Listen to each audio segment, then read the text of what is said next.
Assalamualaikum warahmatullahi wabarakatuh. Teman-teman, ketemu lagi di Jalan Amrita. Kali ini kita pengen jalan-jalan di salah satu situs budaya di sebelah timur kota Yogyakarta, yaitu Keraton Ratu Boko.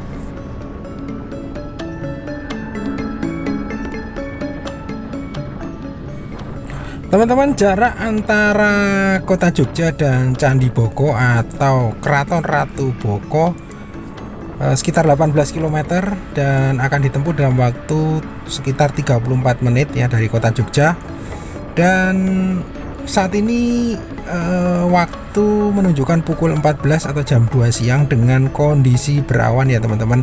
Mudah-mudahan nanti sampai di sana tidak hujan ya teman-teman.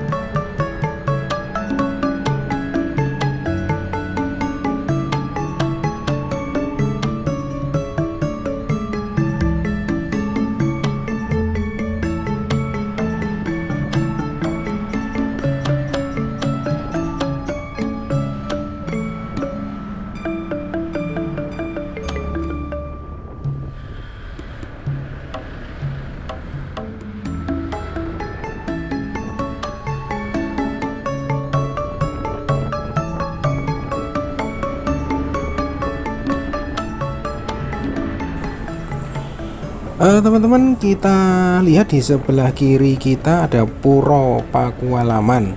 Nah, Puro Pakualaman ini merupakan tempat tinggal atau istana dari Adipati Pakualaman, yaitu KGPAA Pakualam ke-10 ya teman-teman, yang sekarang menjabat sebagai Wakil Gubernur Daerah Istimewa Yogyakarta yang ketiga.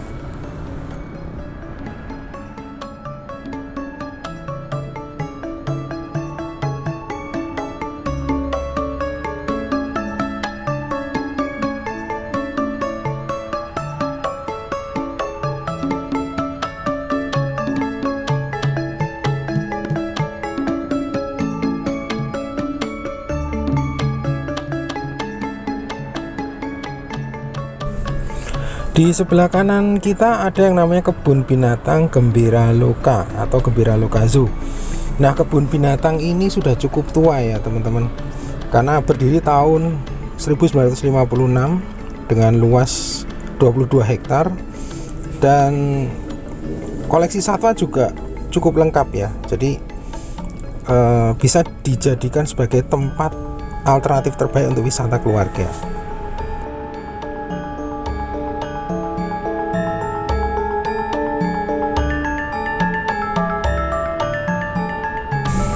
Di depan ini ada bangunan yang bernama JEC atau Jogja Expo Center.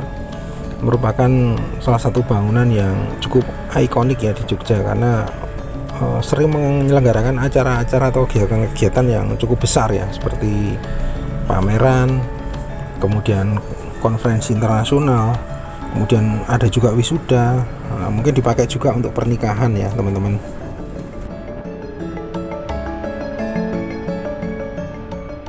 Nah, kita lihat di sebelah kanan ya, ada bangunan dengan 4 pilar warna biru yang menjulang ke angkasa. Ini adalah gedung Perpustakaan Daerah Istimewa Yogyakarta. Buat teman-teman mungkin yang mencari buku, nah di sini pusatnya karena koleksinya cukup lengkap ya.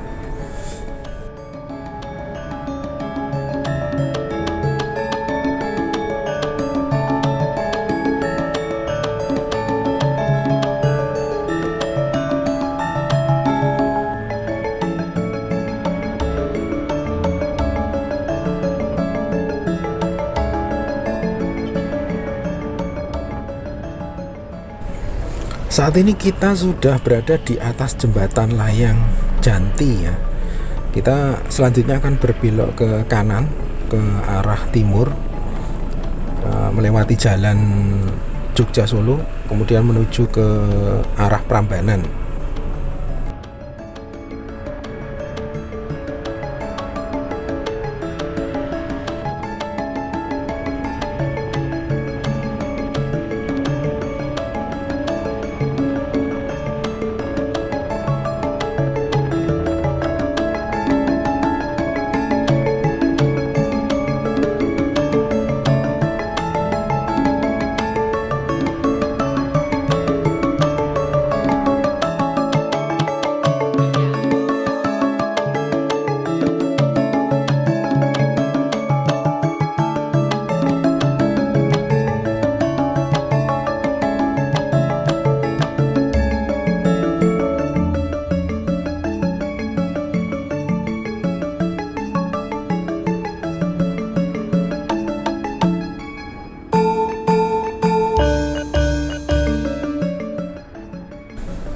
Teman-teman, di sebelah kanan ini dulunya parkir Bandara Adi Sucipto ya, tapi sekarang sepi ya karena memang sudah dipindahkan semuanya, seluruhnya. Jadi seluruh penerbangan domestik maupun internasional dipindahkan pada tanggal 29 Maret 2020. Jadi yang dulu di Bandara Adi Sucipto sekarang telah dialihkan ke Bandara YIA atau Yogyakarta International Airport.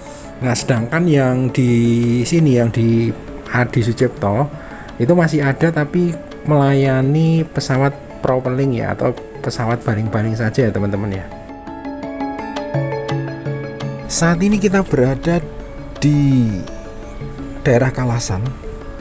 Jadi ada yang unik yang ada di namanya Kampung Bendan. Karena di sini ada sekitar 54 orang warga yang menjual ayam goreng. Dan uniknya mereka menjual di rumahnya masing-masing ya. Termasuk ayam goreng Mbok Brek, juga ada ayam goreng Candi Sari, itu yang terkenal ya teman-teman. Dengan rasa yang gurih dan biasanya dibalut dengan kremes, dan tentu saja rasanya enak. Nah teman-teman, mungkin tempat ini bisa dijadikan salah satu alternatif untuk wisata kuliner.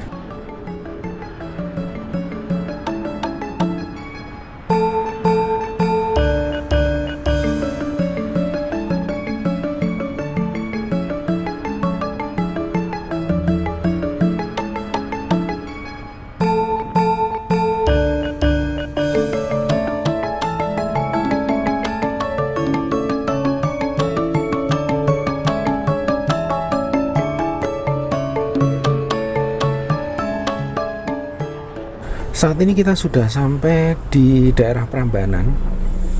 Kemudian kita berbelok ke kanan ke arah Jalan Prambanan Piungan. Nah, ini kita lihat di sebelah kiri kita ada namanya Pasar Prambanan. Jadi ini merupakan salah satu pasar yang terbesar terutama di Kabupaten Sleman ya.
Nah, di depan ini ada pertigaan ya teman-teman.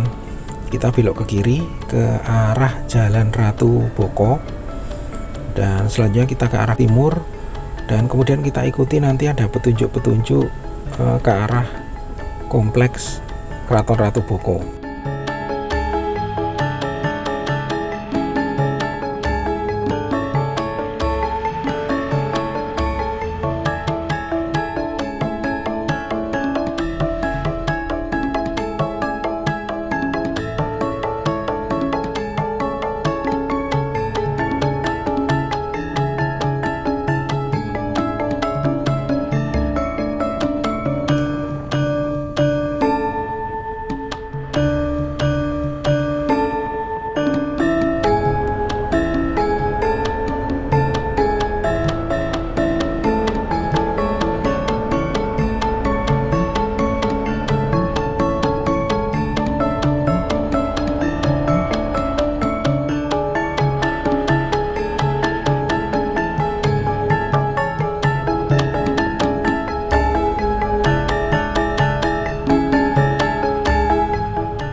Teman-teman, kita sudah memasuki area komplek Keraton Ratu Boko atau Candi Boko.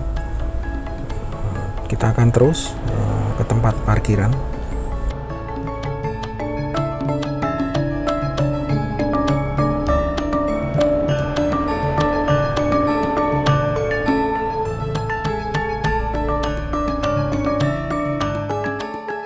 Nah, ini area parkir mobil ya teman-teman ya. Jadi yang parkir motor itu di bawahnya sini.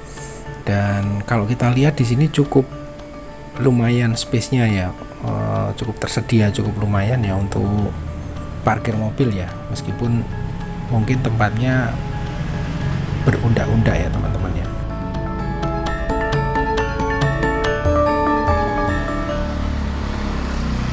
Teman-teman, dari parkiran selanjutnya kita menuju loket untuk pembelian tiket masuk dan registrasi. Namun sebelumnya kita lihat dulu denahnya. Ini denah di kawasan Kompleks Ratu Boko. Dan kami ingatkan juga kepada teman-teman untuk memasuki area wisata untuk selalu menjaga protokol kesehatan, mencuci tangan, kemudian mengenakan masker dan sebisa mungkin untuk menjaga jarak ya teman-teman. Dan seperti objek wisata yang lain, di sini juga harus scan peduli lindungi untuk memasuki suatu kawasan wisata teman-teman.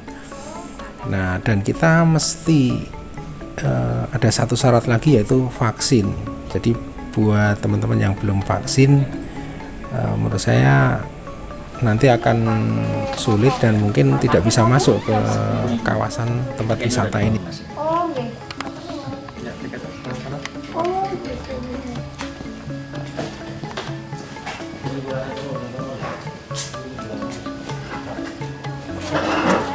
Dua orang? Oh iya. 80.000 ya Mbak. Kalau hari weekend itu berapa Mbak? Satu? Apa? Oh sama? Oh, bukanya dari. Oh gitu ya. Oh ini ya bukanya dari jam 9.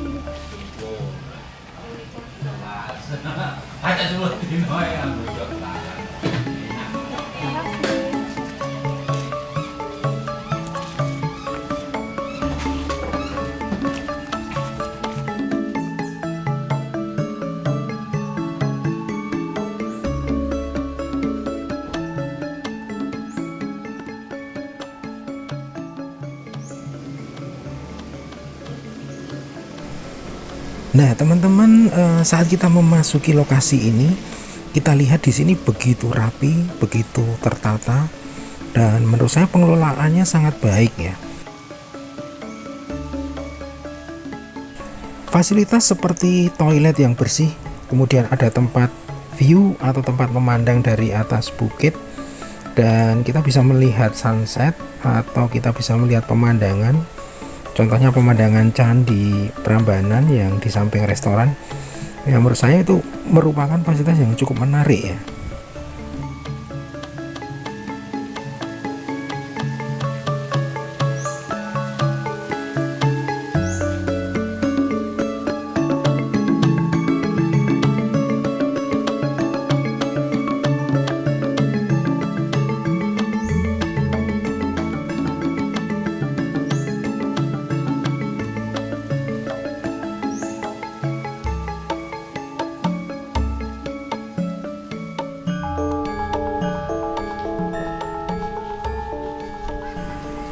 Oke teman-teman, kita memasuki Boko Resto, atau ada orang yang juga menyebutnya dengan Boko Sunset Resto. Nah, kenapa disebut dengan Boko Sunset Resto? Karena di sini kita bisa menikmati pemandangan sunset ya, sambil menikmati makanan di restoran ini ya. Dan pemandangannya sangat indah sekali ya teman-teman ya.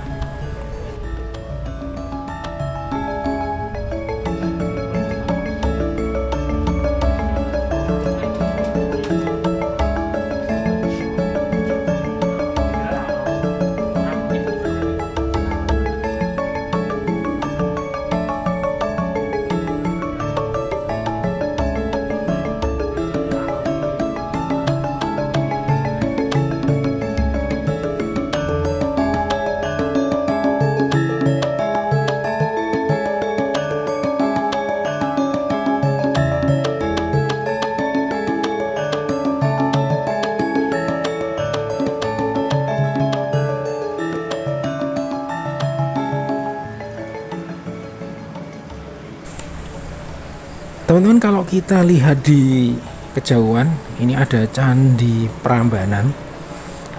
Candi Prambanan merupakan candi Hindu terbesar di Indonesia. Dan jaraknya dari kompleks Keraton Ratu Boko ini sekitar 5 km ya teman-teman. Jadi nggak terlalu jauh. Kita lihat juga di depan tadi kita sempat lewat di situ, yaitu Pasar Prambanan. Ada bangunan warna putih ya teman-teman.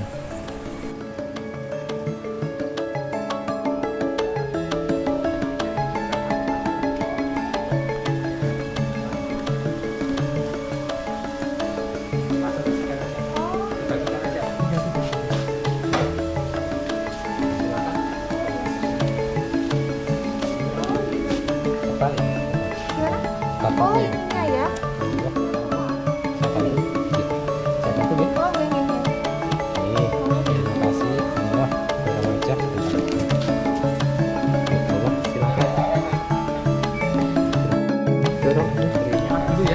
Jadi memang luas Keraton Ratu Boko ini ada sekitar 16 hektar. Nah, di mana nanti banyak yang penasaran karena Ratu Boko itu siapa? Karena sebenarnya di tempat ini tuh ada dua versi ceritanya, legenda dan sejarah. Oh iya. Legenda sama sejarah ya Mas. Betul. Namun yang perlu diketahui, cerita legenda itu hanya cerita rakyat, di mana nanti akan disangkut-pautkan dengan tentang kejadian, tempat, biar seolah-olah seperti kayak sejarah. Oh gitu. Ya, nanti yang berkaitan erat dengan cerita legenda maupun sejarah adalah dengan Candi Prambanan. Oh iya. Nah, dimana kalau di Candi Prambanan itu mungkin yang orang paling terkenal atau mungkin mengenal adalah sosok dari Roro Jonggrang. Oh iya. Karena nanti kalau dalam cerita legenda, Ratu Boko itu ayahnya Roro Jonggrang. Ratu Boko itu laki-laki. Oh laki-laki. Iya. Oh. Jadi tahunya masih perempuan kalau begitu. Iya. Oh. Kenapa kok? Iya. Saya luruskan dulu. Iya. Nah, kenapa Ratu Boko itu laki-laki? Karena jadi perempuan tadi mungkin mengartikan dengan bahasa Indonesia. Iya. Padahal kata ratu yang digunakan di sini itu lebih dari bahasa Jawa. Nih, gimana? Kalau dalam bahasa Jawa, arti ratu itu seorang penguasa atau pemimpin. Iya. Dan di sini tidak menyebutkan gender. Oh. Mau laki-laki, Iya. mau perempuan. Kalau dalam Jawa, Heeh. pemimpin penguasa disebut dengan ratu. Nah, makanya sih yang sering saya gunakan contoh adalah Pak Sri Sultan saja. Iya. Kalau beliau mengatakan, menyampaikan sesuatu bahasanya itu ke orang Jogja, perkataan Iya. beliau akan saya sebut dengan Sabdo Pandito Ratu. Oh. Ya kan? Iya benar. Iya Nah, pernah dengar. nanti kalau yang jadi penguasa perempuan sebutannya apa? Kira-kira nah, Iya. penguasa perempuan biasanya penyebutannya itu ada penambahan kata nyai. Nah, yang sering juga nih digunakan untuk penyebutan penguasa pantai selatan. Oh gitu. Kalau dalam versi bahasanya full, Iya. Kanjeng Ratu Nyi Roro Kidul atau Kanjeng Ratu Nyai Roro Kidul. Ratu tetap digunakan karena dia seorang penguasa, dan di sini Nyai baru menyebutkan gender. Nah, makanya kalau dalam cerita legenda ini kita sepakat bahwa Ratu Boko itu laki-laki ya. Oh gitu. Karena ayahnya Roro Jonggrang. Iya. Nah, di mana nanti Roro Jonggrang itu atau hubungannya dengan itu Candi Prambanan. Jadi kalau dalam sejarah, tempat ini itu bisa dikatakan dibangunnya di era Mataram kuno, termasuk Prambanan, Borobudur. Barengan itu. Bisa dikatakan satu era. Oh satu era ya. Ya, Mataram karena nanti kuno. Mataram kuno, agama Hindu, Buddha sedang disebarkan di Pulau Jawa. Nah, penyebutan di sini ada yang menyebut keraton, ada yang menyebut candi. Itu bisa dikatakan boleh karena nanti ini berdasarkan beberapa faktor. Secara umum tempat ini akan disebut candi karena arti dari umum candi itu peninggalan bangunan terbuat dari batu, itu adalah candi. Boleh. Namun kalau lebih spesifik nanti situs-situs yang akan kita kunjungi ini lebih seperti tempat tinggal. Seperti ada gapura, ada alun-alun, paseban, pendopo, kolam, miniatur candi, keputren, gua, itu seperti tempat tinggal. Nah, tempat tinggal seorang penguasa di era ini penyebutannya keraton. Makanya tempat ini kalau berdasarkan peninggalan situsnya itu lebih tepat disebut dengan keraton.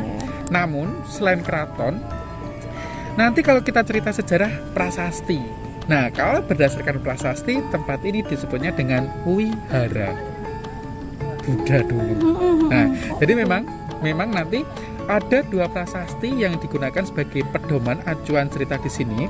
Yang pertama itu prasasti Abayagiri Wihara. Prasasti ini berangkat tahun 792 Masehi, di mana yang mendirikan Rakai Panangkaran, dinasti Sailendra. Kalau dilihat dari prasasti yang diketemukan di Prambanan, itu berangkat tahun 856 Masehi, prasasti Siwagraha. Ada sebuah pendapat bahwa Rakai Pikatan dan Rakai Waleng Pukumbayoni ini adalah satu orang yang sama. Betul. Nah, makanya dari Rakai Waleng Pukumbayoni atau Rakai Pikatan itu mengubah fungsi. Yang awalnya sebuah wihara diubah menjadi tempat tinggal atau penyebutannya dengan keraton. Nah, sayangnya kalau kita berkunjung ke tempat ini ataupun ke candi-candi seperti Prambanan dan Borobudur itu masih banyak yang runtuh. Nah, bisa dikatakan bangunan sekarang itu hasil restorasi. Memang benar. Jadi dulu saat diketemukan bangunan-bangunan di sini tuh rusak atau runtuh.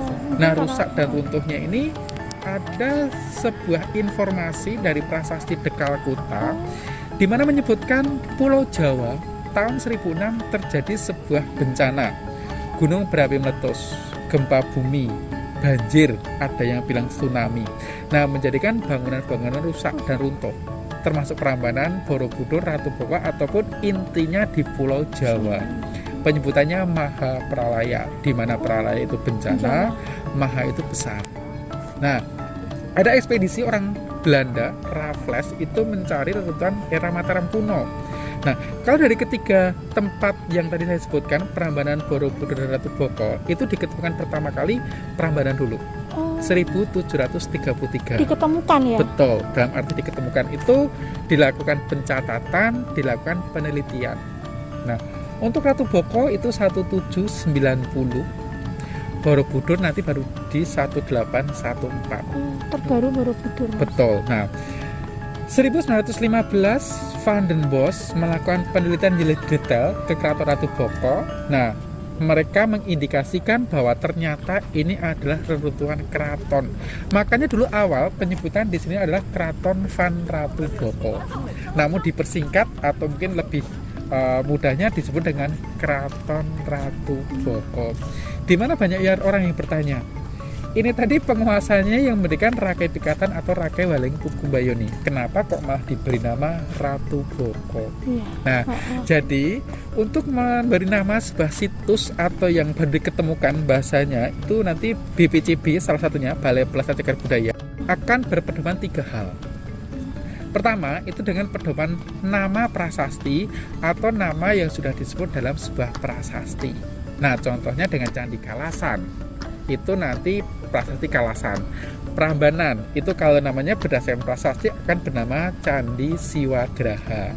Nah, tempat ini Ratu Boko itu kalau berdasarkan prasasti akan bernama Abayagiri Wihara. Yang kedua itu berdasarkan letak tempat itu diketemukan. Contohnya nanti kembali ke Prambanan, karena diketemukan di daerah Prambanan maka diberi nama Candi Prambanan. Nah, yang ketiga ini berdasarkan penyebutan warga atau masyarakat sekitar situs. Penyebutan ini bisa berdasarkan cerita, bisa berdasarkan kondisi fisik, bisa berdasarkan ciri khas. Intinya apapun yang terkenal di situ itu boleh diberi nama. Nah, karena tempat ini terkenal dengan sebuah cerita legenda Ratu Boko dan ini peninggalan keraton, penyebutannya Keraton Ratu Boko. Prambanan itu kalau berdasarkan cerita legenda akan bernama Candi Roro Jonggrang.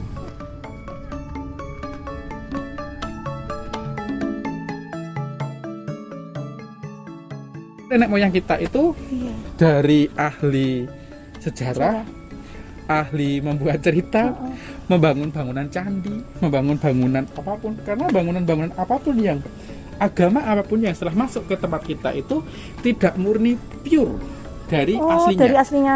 Iya, akan mengikuti dari bahasanya tradisi kita.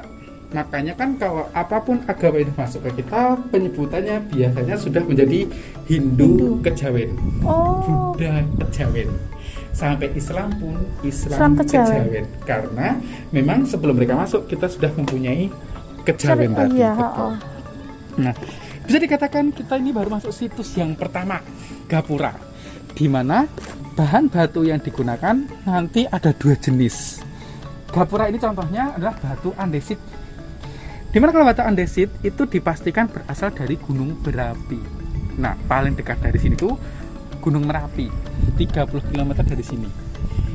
Nah, kalau ini misal yang terbawa dari Gunung Merapi, berarti yang terbawa ke Sungai Opak sekitar 3 km di sebelah utara bukit sini, baru dibawa ke ini untuk membangun sebuah gapura pintu masuk ke keraton. Teori cara membawa yang sampai sekarang belum ada yang bisa Oh iya ya, menjelaskan. karena jauh ya. Betul. Logika. Namun dengan Tapi bukti ini ada. asli nggak Nah, ini? Ini asli. Asli. Asli sebenarnya kita ke sini Heeh. karena yang saya sebut asli sebenarnya asli nanti akan seperti ini. Nah, ini ada sebuah kepala raksasa, orang menyebut ini lidah. Tapi maaf, ini sebenarnya bukan lidah. Penyebutan pas ini adalah lidah api atau semburan api. Dan ini sebagai kala. Kala ini sebagai penjaga, penolak bala atau penolak roh-roh jahat biar tidak masuk ke keraton atau ke candi. Jadi kalau kala itu kadang di bawah, kadang di relung atas. Tapi ini asli waktu Asli. ditemukan bentuknya, Mas. Betul, ini betul asli originalnya. Iya. Nah, makanya di Hebat sini kan ya. tidak ada, itu hilang. Oh. Nah, iya. nanti kalau berdasarkan prasasti 856 Masehi bisa diartikan usia bangunan di sini, usia ini batu 1200 tahun yang lalu. Nah, saat tadi kalau saya cerita bahwa saat diketemukan kondisi rusak runtuh, ini dilakukan restorasi. Nah, restorasi nanti karena banyak batu yang hilang akan ditambahi dengan batu yang baru. Nah, sebagai penanda kalau batu baru itu Iya, seperti ini, penandanya. kita naik. Kalau menemukan tanda lubang di tengah seperti ini. Nah, ini sebagai penanda batu baru dari batu zaman baru ya? sekarang. Betul. Iya. Kalau yang tidak ada, berarti ini merupakan batu originalnya, aslinya. Hebat dia buatnya Betul. kok bisa ya, secara logika nggak masuk akal. Ya, apalagi aslinya lagi semen, pekat, apalagi beton, ini tidak ada.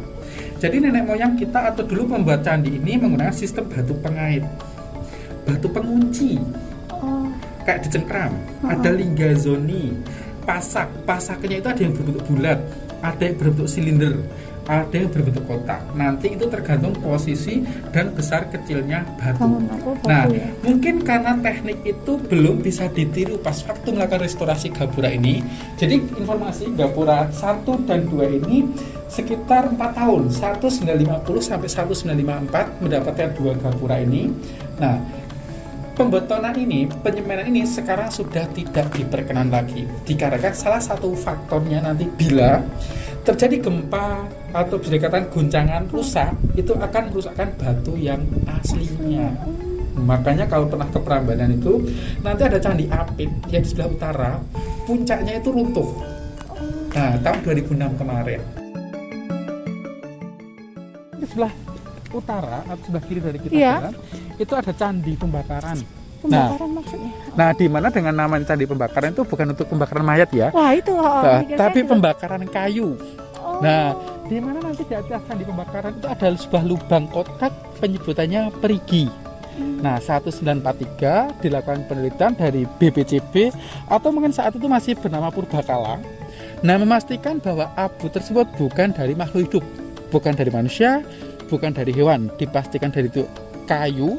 Makanya disebut dengan upacara api suci, di mana menyembah dewa api atau dewa Agni. Karena mungkin kalau kita kembali ke agama Hindu, Siwa itu kalau bernafas juga api. Bisa diartikan itu juga memuja dewa Siwa. Betul. Seperti Kala tadi.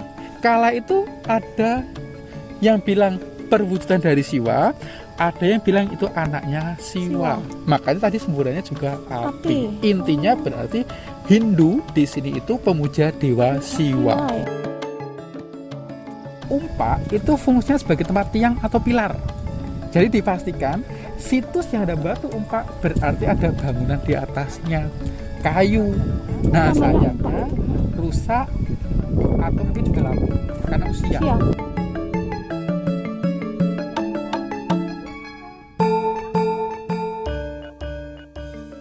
Anak gua itu untuk apa ya berarti? Nanti gua digunakan untuk bertapa atau bersemedi.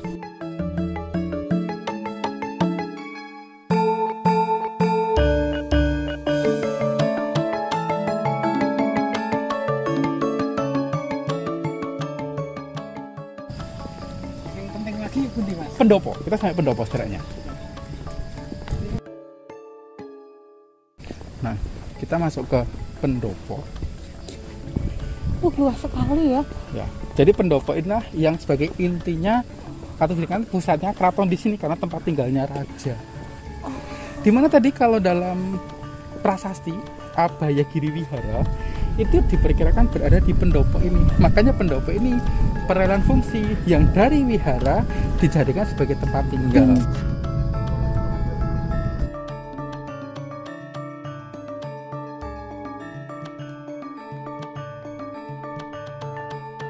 Masih ada situs lagi di sini. Banyak ya. Nah, area ini disebut dengan miniatur candi. Kembali kalau kita ngomongkan candi, tempat sakral, tempat beribadah, tempat sembahyang, tempat berdoa, benar? Iya. Jadi miniatur candi ini sebagai tempat beribadah, namun di mana hanya untuk keluarga kerajaan. Betul. Jadi bahasanya nek umat Muslim kita punya rumah musola, langgar.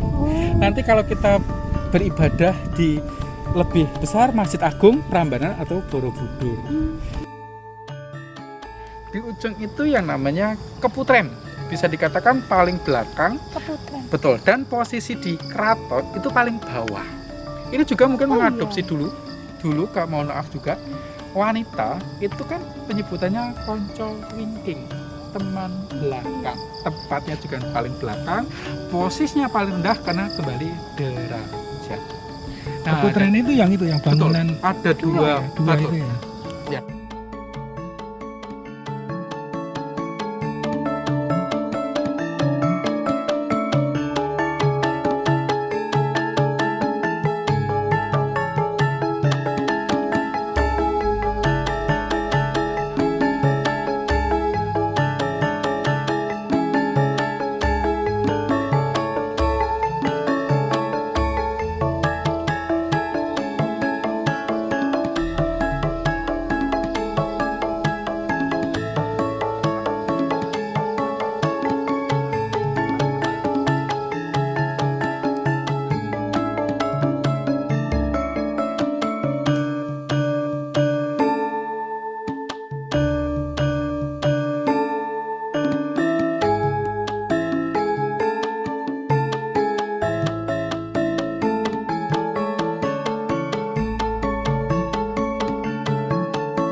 Nah, di depan kita ini ada situs bernama Paseban.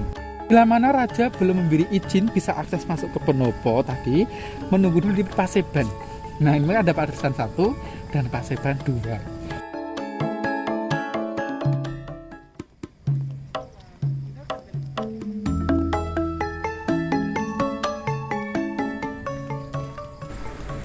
Oke teman-teman, demikian perjalanan kami di salah satu situs purbakala, yaitu situs Keraton Ratu Boko di daerah Prambanan. Terima kasih sudah menonton video ini sampai akhir. Sampai jumpa di video berikutnya. Wassalamualaikum warahmatullahi wabarakatuh dan matur nuwun.